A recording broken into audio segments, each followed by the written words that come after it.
Boy, oh boy, oh boy, another commit for Billy Ballsack and the boys.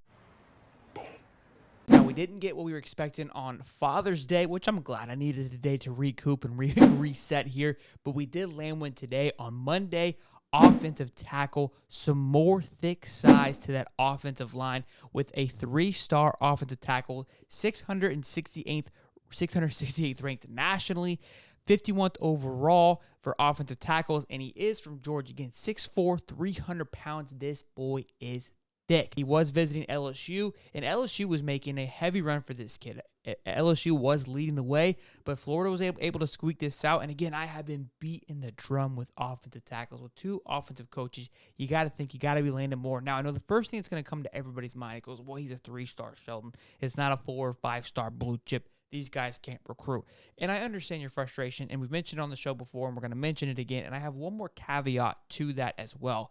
But we obviously got that guy from Germany who has 0 stars currently. Amir Jackson is another point here as well, who was unrated back in November when we made a video about him, referring to him as Kyle Pitts 2.0. He is now right at a 108, almost a top 100 prospect.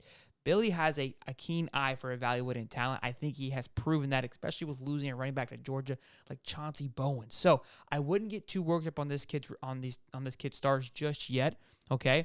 But offensive tackles, they're a weird bunch because, again, those guys get their recruiting, they get developed a little bit later on in their career, right? So they're just basically looking for size, because size you cannot teach when it comes to offensive tackles. So I wouldn't get too caught up in the numbers, but I did some research. I did some digging, and I looked at Georgia's recruiting class this year and last year, and I looked at Bama's recruiting class this year and last year. The reason I did that is because all 3 of those teams that I just mentioned have something in common.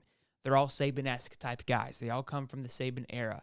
And although both teams of those, Georgia and Bama, have a 5-star offensive tackle to counter this, right?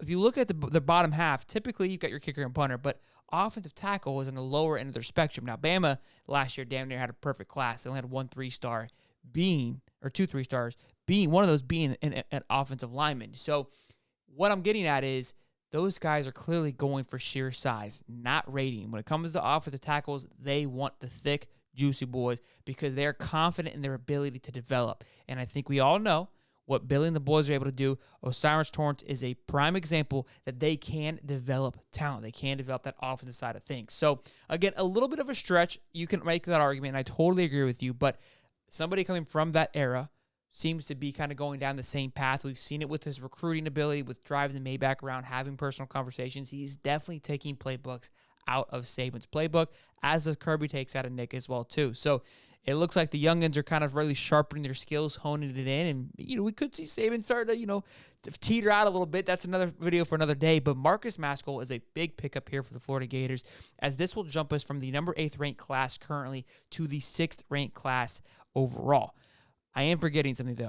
Okay, much better. Your boy had to throw the spacesuit on. I almost forgot. I didn't forget. I was teasing you guys along because I know you're already in the comments saying, "Show, where's the spacesuit?" Of course, your boy's going to suit up for a massive offensive lineman like this. Again, 6'4", 300 pounds. Could make it live today. Obviously, I'm not live right now, but we will be live later on, probably today, to talk about all these things and to talk about what Billy has been doing, because he is cooking right now. Now, this will bring our average rating down just a tad. I think he's about an 87 average player rating. Right now, we said about a 93. So I will imagine that number to maybe tinker a little bit, maybe get down to the high 92s. Hopefully not too much, but we're about a smidgen under LSU for that top 5 class. They are at 238.9. We're at 238.8. It is very close. There is a lot of noise. You guys are on the Twitter sphere. You're in the boards. You're all over the place. That more guys are to come. We could see that happen today, tomorrow. Who knows? So what does that tell you? That means turn the bell on.